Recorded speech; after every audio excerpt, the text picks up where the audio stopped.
Hey everybody, and welcome to This Week on Point North. I'm Alistair Stevens, and we have a big, exciting week to look forward to. Here in the glorious middle of May, it is summer suddenly here in Oklahoma City. One of the strange things about Oklahoma City is that spring is fleeting at best. There is like a month-long period between just harsh winter and impossible summer. It is like 90 degrees today, and there's a lot of work to be done outside. There's a lot of work to be done in the yard. There's a lot of work to be done throughout the house. It's just kind of that transitional period, which is a fun thing. I'm a big fan in general of transitional periods and those periods where you are stepping forward into something new. That's why I always begin so many podcasts, because that beginning is in many ways the best part. Speaking of beginning, I know. I've been talking about Story in Star Wars for the longest time, but now we have a concrete release date. Story in Star Wars will be available this coming Friday at noon Eastern Time. It will be in your podcast feeds. It will be locked. It will be ready to go. I actually have it all but done. I am going to finish up the work on it today, but I'm going to hold it back because Friday is going to be the new release slot for Story in Star Wars for at least the next 6 weeks, though that number is inflating quite quickly. I think probably it's going to be 8. I think probably right now, season 2 of Story in Star Wars, as I have it planned out right now, is going to be 8 episodes released over 16 weeks. So we'll see exactly how that works out. There may well be more in the future because I am diving eagerly back into Star Wars. Again, I have behind me, in fact, if I can move my head this way, you'll see the extended edition novelization of The Last Jedi on the shelf behind me, which is a really interesting read. The adaptation of The Force Awakens was interesting, but not actually substantial. I think that Alan Dean Foster did a good job adapting that movie into the novel, but it didn't really elevate the text. It didn't really play to the novel form, which was a big shortcoming of that book, which is why there just wasn't much to discuss about it. But the novelization of The Last Jedi is actually really, really interesting, and I'm going to look forward to hopefully discussing that within the next few weeks. I think that's probably going to be an extra bonus episode of Story in Star Wars. We'll see how that works out. Plus, I'm really looking at doing some live commentaries. I'd like to do some more live commentary tracks. Some of you I know joined me on Friday evening for a commentary track for the 1987 classic The Princess Bride over on YouTube.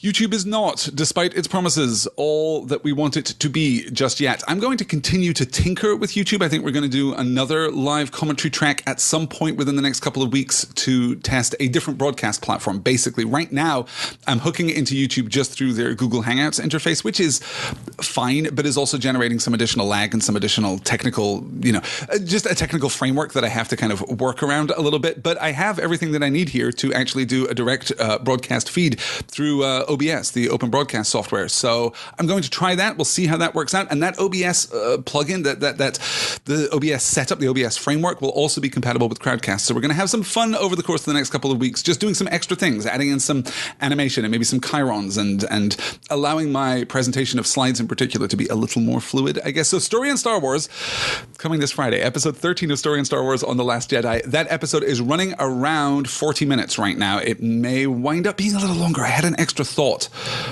And right now I'm in that suspended space where I don't know if the extra thought is best addressed in the context of this lecture or is actually interesting enough and big enough to kind of pull out and make a topic all its own and kind of integrate the discussion backward through the Star Wars canon. We'll see how all of that works. You guys don't need to.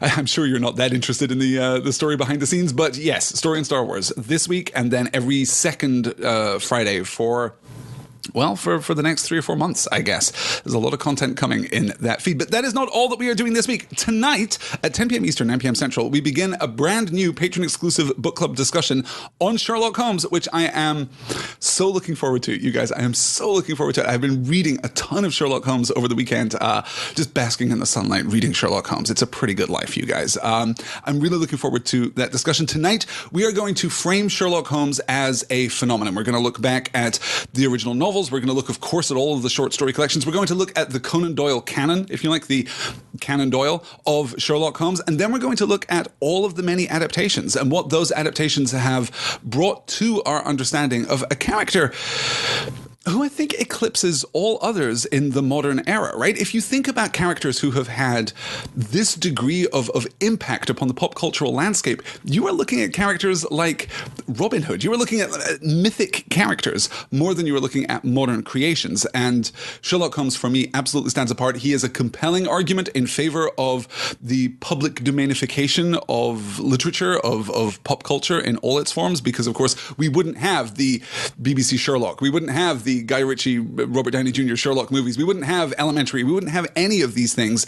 We wouldn't have House if not for the public domainification of Sherlock Holmes. So we're going to talk a little about that too, and we're going to just have a gloss. I am also very tempted. I have like a 2-hour window tomorrow morning where I was going to do some extra work on Story in Star Wars, but it looks as though Story in Star Wars is going to be finished. So in that 2-hour window, I'm kind of tempted just to read A Scandal in Bohemia, the first of the Sherlock Holmes short stories. Not the first Sherlock Holmes story published. That was, of course, A Study in Scarlet. But the novels are that much longer, that much more complex. And I think it isn't until A Scandal in Bohemia, the first short story, that Conan Doyle really nails Holmes. He really gets Holmes absolutely right. And, of course, that's the introduction of Irene Adler. And, of course, it's the inspiration for A Scandal in Belgravia, which is the first episode of the BBC Sherlock Holmes series, which we're going to look at the following week. So we're going to spend the next 4 weeks discussing Sherlock Holmes in general this week, and then each of the episodes in the first season of the BBC Sherlock series. It's going to be really good. 2010, that series came out. Can you believe it? Can you believe it has been that long when the world barely knew what a Benedict Cumberbatch was? It's so strange to think of that. And of course, there's been a lot of discussion over the course of the last week about another season of Sherlock Holmes and whether or not we will ever again get Benedict Cumberbatch and Martin Freeman on the same set to do that thing that they do so beautifully. I really can't wait to talk about that. So if you want to join me for a patron-exclusive discussion of all that Sherlock Holmes is and the influence of Sir Arthur Conan Doyle and the real-life inspirations behind Sherlock Holmes, that will be available tonight, 10 p.m. Eastern, 9 p.m. Central. Head on over to patreon.com/pointnorthmedia. Then tomorrow we are doing Dear Mr. Potter 53 Into the Labyrinth, though, Angela, you and I, as ever, on exactly the same page. The labyrinth that is presented to us in the third task here in the Triwizard Tournament in Harry Potter and the Goblet of Fire is not a labyrinth. It is called a labyrinth. It is not a labyrinth. It is a maze. Those are different things. Words have meanings, you guys, but we're going to address that a little bit tomorrow night. So that's 10 p.m. Eastern, 9 p.m. Central tomorrow night. We're going to finish up our exposition via Pensive. We're going to finish up our exposition via Dumbledore at the end of the Pensive chapter, and then hopefully, well, we're going to take a good solid swing at getting through the entirety of the third task. I want to pick up the pace a little bit with Harry Potter and the Goblet of Fire because we have become a little bogged down, as the narrative itself has become a little bogged down, right? This is a part of the book up until the beginning of the third task where we are locked in some deep exposition and the long, slow unfurling of powerful and significant subplots that don't actually touch the main action that much. Harry is reactive far more than he is active through these chapters, and when he is active, it is in a very contrived and plot-friendly kind of way, right? Harry finding the Pensive, looking into the Pensive, doing the whole thing.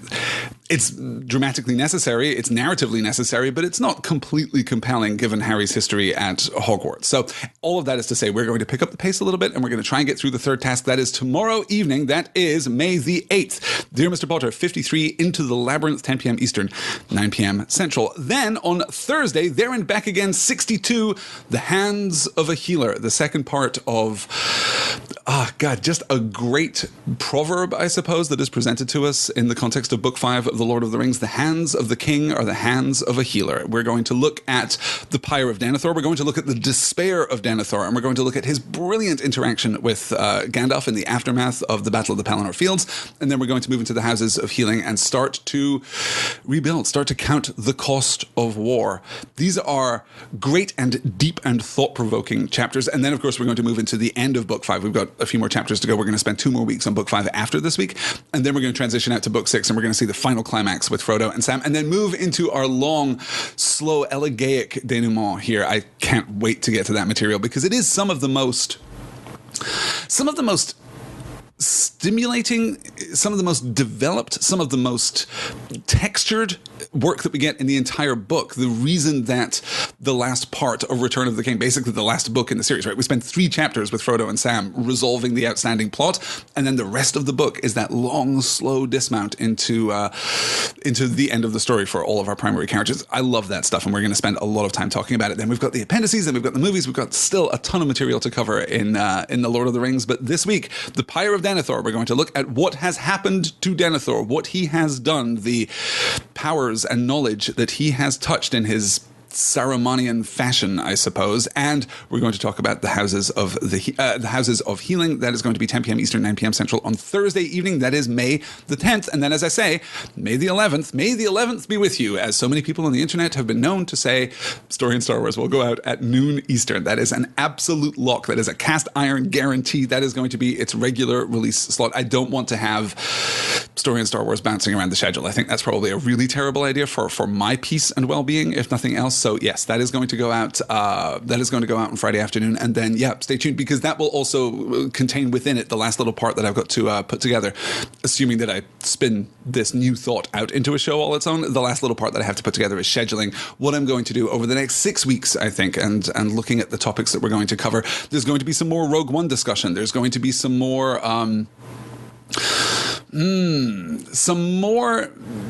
The Force Awakens discussion in the context of what Star Wars is now. The new Star Wars quintology, I suppose, that we're going to have by the time we get through to Episode 9. We're going to have The Force Awakens, and we're going to have Rogue One, and we're going to have The Last Jedi, and we're going to have the solo movie, and then we're going to have Episode 9. And I think that those movies actually interact in a really interesting way. This is why I'm not immediately going back in to talk about Rogue One, because I want to talk about Rogue One in the context of what Star Wars is now. Because the more I think about it, and certainly the more I think about The Last Jedi, the more I see Rogue One as being an absolutely pivotal piece in Star Wars. Rogue One is not an incidental piece of narrative. It is not just backstory. And that has only become clear since we've moved into The Last Jedi, I think, which gives me a lot of hope for Solo. I don't think that Solo is going to be the disposable story that we have for so long assumed that it is going to be, right? I think that even people who are positive about Solo,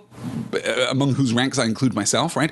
I think that even people who are positive about Solo have assumed that it might be good, it might be fun, it might be awesome even, but it's probably not going to be important. It's probably not going to be necessary. I'm starting to think that it might be important, and I'm starting to think that it might be necessary tonally and aesthetically, if not, and intentionally, I suppose, if not actually, in terms of its lore, in terms of the details that we get added. But yeah. Becca's saying, so Return of the King is a 4X structure like Marvel superhero movies. I like it. Wow.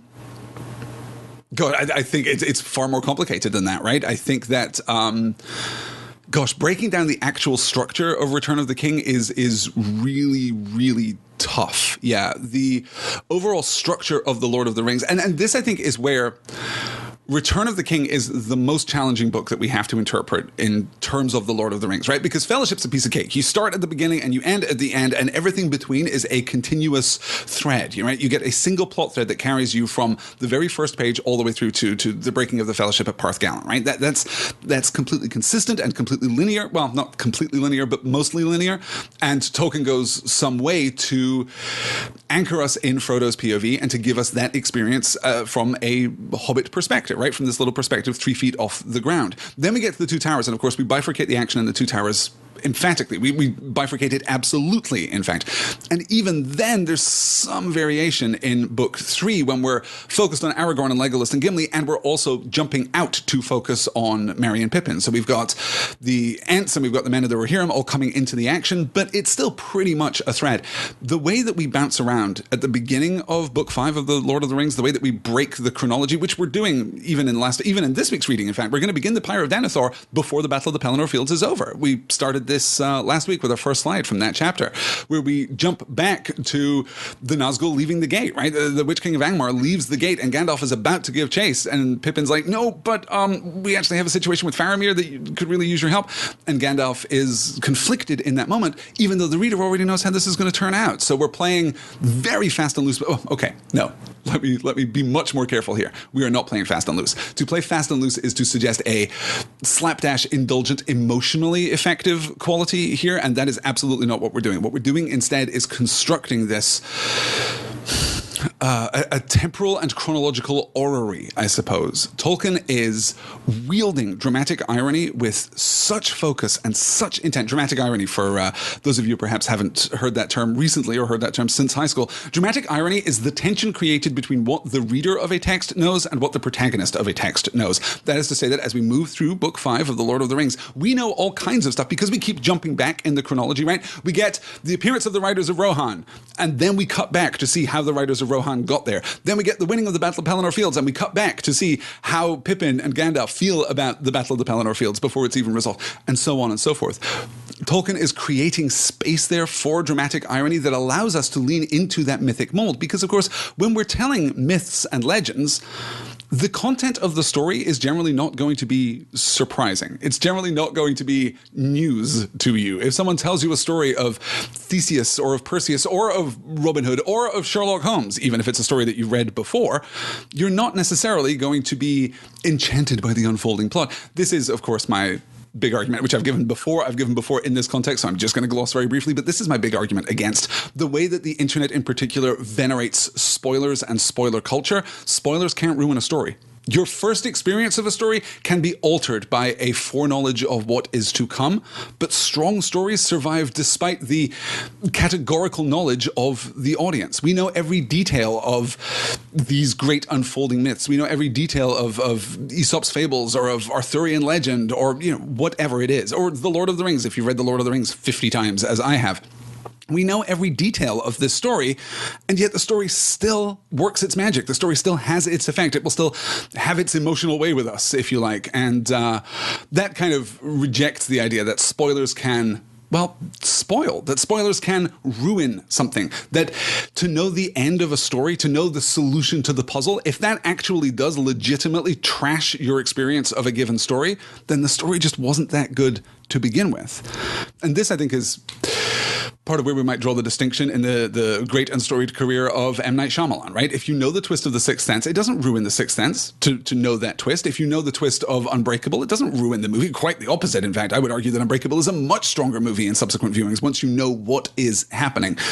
The Village, we're getting a little close to the line there. We're getting a little close to the line of a single piece of knowledge unfurling the story, and once the story is unfurled, you cannot then bind it again. You cannot then explore it again in quite the same way. And then we get into the rampant incomprehensibility and self-indulgence of like The Lady in the Water, which is, God, that is one of the worst films I have ever seen, you guys. I am not one of these people who generally goes out and bashes M. Night Shyamalan for his work. I think a lot of the movies that he has created over the years have been very technically impressive and very, very well structured and very well intentioned. The Lady in the Water is none of those things, I would argue. But yeah, we'll maybe talk about his work at another point. Sosa Sundare saying, referral, says Wilhelm Scream. Maybe that's the word I was looking for. Thank you. Yes. Sosa Sundare says, I don't think that spoilers will destroy a good story, but it will intrude and affect someone else's experience without their consent, so it's still terrible and should always be something discussed and approved of first. No, absolutely. I think that's completely true. Spoiler culture should be a civil compact rather than a narrative concern, right? We shouldn't be talking about spoilers as though they can destroy movies in particular or TV shows or whatever, particularly adaptations, because come on, y'all, like you can't ruin a story that has already existed in another form, because if people are that hooked into that adaptation, then they probably have at least an osmotic knowledge of the preceding story anyway, regardless. And of course, many adaptations play off of that. Many adaptations rely upon a pre-existing knowledge of the source material in order to leverage some of that dramatic irony that we were talking about. So I don't think that spoilers are narratively significant. I do think that they're civilly significant, though. I think as a society, intruding upon the narrative experience of another is just a jerky thing to do. It's just a disrespectful thing to do. And yes, so Aaron, I completely agree in that mode, but the argument about spoilers being ruinous to your experience of stories, I think is patently untrue. If spoilers were genuinely ruinous, then no one would ever reread a book or rewatch a movie. And I'm sure that everyone here today has had that experience more than one. Yeah. Becca has a recommendation for us. The new Met Museum exhibit. It's called Heavenly Bodies, and it's about the Catholic Church as art in fashion. You can find it all online. Good Lord, Becca. That's fantastic. Thank you for the recommendation. Yeah, I'll see if I can tuck a link to that into the show notes for this live broadcast. That's fascinating. Wow. Yeah, as the weather has been changing here in Oklahoma City, and I've been thinking more about just more about getting out and more sun-dappled evenings here in the city. This is actually I know. Okay, I'm just going to defend Oklahoma City for a minute because I know you guys. I didn't live in Oklahoma City for a very long time. I've spent much of my life, in fact, not living in Oklahoma City, and I was always a little dismissive of it. But let me tell you two things about Oklahoma City. There is contained within the city a genuinely fantastic and progressive arts culture and a breathtaking food culture in Oklahoma City, which I know is baffling. I would never have expected it either, but I have had pretty much every single one of the top 10 meals of my life in Oklahoma City. It has been extraordinary. So I'm thinking a lot about getting out and exploring, thinking a lot. I'm actually getting out and exploring the city a little bit more now that it's the beginning of summer here in the Midwest. And exploring local art and local artists and all of that good stuff. Yeah, that connection with art is something that I've always found emotionally resonant. I've always found art to be affecting. I've always found art to be significant. I have no talent with graphic art at all. Like technical graphic art, I have some skill with. Like I can take pictures. I can wield a camera and I can compose a shot and do that whole thing. I can even shoot video a little bit, right? I have a beginner's sense there and I enjoy doing that. But I have no skill with a pencil or a paintbrush or any other kind of a visual medium. Like embarrassingly bad. I could draw you all the picture and it would look like a particularly, untalented 12-year-old did it. I just have no skill for that whatsoever. That is not how I see the world, and I have no means of transliterating my experience of the world into art in that form. But I have always been moved by art, visual art, despite the fact that I have really very little understanding of it. It's one of those things that has always been able to circumvent my intellect, I suppose, because I just have no intellectual tools to bring to bear upon visual art. Cinematographic art, photographic art, to a certain degree, I have a language, at least. I have a toolkit that I can use to analyze why certain shots and certain images will work for me. I can begin to deconstruct those. But yeah, visual art I find really interestingly pure, actually, right? And this kind of ties back to a topic of conversation that I have, I guess, once every month, once every couple of months, where someone will email me and say, I've been thinking about Harry Potter a lot, and I don't think I like these books anymore. Or I've been thinking about The Lord of the Rings, and I don't think I like these books anymore. Or, okay, Harry Potter and The Lord of the Rings are actually pretty indestructible in that regard, because I generally find that readers who delve deep into both actually appreciate them more. But some people might go and read H.P. Lovecraft and have enjoyed H.P. Lovecraft for many years and have never thought about his, weird and rampant racism. And then once that is called out to them, once they begin that act of rationalistic analysis, I suppose, of literary analysis, they find that they enjoy it less.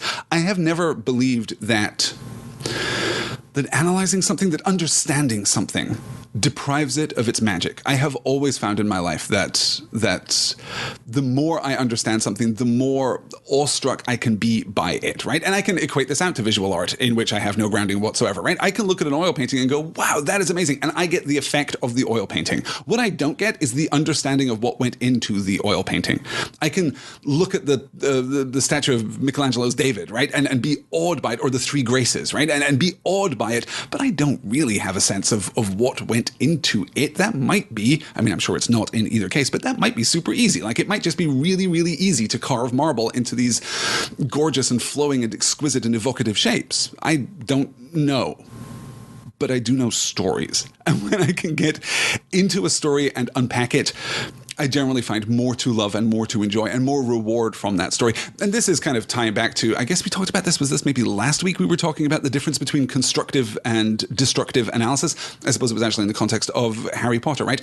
Constructive analysis does not seek to alter your emotional response to a text or your intellectual response to a text. It honors that emotional or intellectual or hybrid response to the text and is developmental. It allows you to build upon your experience. Whereas I often find that destructive analysis, which is, by the way, the vast majority of analysis that you will find on the internet, because destructive analysis is actually pretty easy. Anytime you see a video, 10 things wrong with Marvel's Infinity War, right? Or 10 things wrong with the last season of Lost, or this is where Hannibal went weirdly off the rails in its second season, whatever it is, right? This is why the second season of Westworld is a disaster and no one should watch it. This is why Netflix's original series Lost in Space just should be fired into the sun.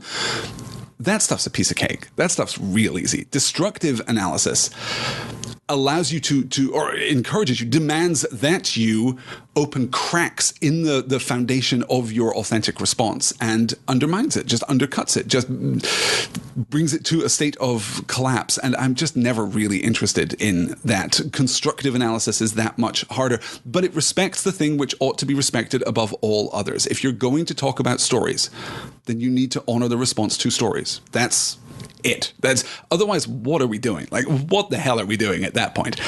And I think that opening up spaces for complexity and for challenge and for nuance and for subtlety and for discourse, that's absolutely invaluable. But none of that in any way devalues or challenges your emotional response. You can love a thing that I hate and we can talk about it, but if we are both constructive in that discussion, then you are not going to be changed in your opinion by my opinion. And my opinion is not going to be changed by your opinion. We might together mutually discover new things that alter our opinions, but that's going to be collaborative and constructive. It's not this quasi-intellectual, pissing contest, quite frankly. It's not this intellectual bullying that you see so often. And I'm saying online as though this is, a unique quality of our online communities. It's absolutely not. This is just a part of our critical response. Art critics going back centuries have lived in that space. And I'm generally disinterested in that kind of criticism and response. Yeah. Yes, Wilhelm Scream pointing out, Alistair, conversely, one should not assume that just because one does not completely comprehend a creation automatically means that it is a profound work of art. Sometimes it's just twaddle. Yes, that is absolutely true, right? That is absolutely true. And that, too, speaks to that idea, I think, of constructive criticism, speaks to that idea of constructive analysis. I prefer to constructive criticism because criticism is such a loaded word for us here in the 21st century. Constructive analysis, I think, can absolutely begin to unpick that and find, I've had that experience where I've been emotionally moved by something and find upon a certain amount of scrutiny that no, really, it's just kind of hollow. It's just kind of an echo chamber. And what moved me about this story is what I brought to this story. And that does not invalidate the response. That does not invalidate my emotional response. Nothing can invalidate my emotional response to a text, but my emotional response to a text can evolve over time. Angela is also pointing out here that the Stars Howard Zand series is fantastic. Excellent, as Angela says. Completely agree. It's just lovely. I cannot believe I'm out of time. You guys, okay, let's run through and talk about what we're doing this week. Let's just circle back around and recap. Tonight, 10 p.m. Eastern, 9 p.m. Central, we have our patron-exclusive book club in which I'm going to talk about Sherlock Holmes for an hour. We're not going to get into the 2010 BBC Sherlock Holmes, the 2010 BBC Sherlock series just yet. We'll start that next week, but I will frame out the entire literary and adaptive history of Sherlock Holmes. That's going to be a really fun discussion. We're going to then talk tomorrow night, 10 p.m. Eastern, 9 p.m. Central, about the end of the Pensive chapter and into the third task in Harry Potter and the Goblet of Fire. That is Dear Mr. Potter 53, Into the Labyrinth, *, it's not really a labyrinth. More on that tomorrow night. Then on Thursday, May the 10th, 10 p.m. Eastern, 9 p.m. Central, there and back again, 62, The Hands of a Healer, in which we discuss the Pyre of Denethor and the Houses of Healing. And then Friday, noon Eastern, Story in Star Wars 13, The Last Jedi breakdown. This is going to be a really fun discussion. I really hope you guys like it. Obviously, I've been working on it pretty hard, so I hope that you like it. That, for those of you who are coming in a little late, will not be a live session. I don't do the Story in Star Wars sessions live. That is a scripted, prepared lecture that I give, basically. So if you like this kind of content without the talking to the chat and me stumbling over my words and trying to find just the right metaphor because a thought has just occurred to me, then head on over to Story in Star Wars. You've probably got time before Friday to go and marathon every episode of that show to date. That is going to do it, though, for this week on Point North. Guys, it has been an absolute pleasure talking to you. I hope you all have a wonderful day. I hope the weather is fine where you are and that the sun is shining. Have a great Monday, and I will see many of you, if not most of you, tonight for the Sherlock Holmes session. Until then, thanks and take care.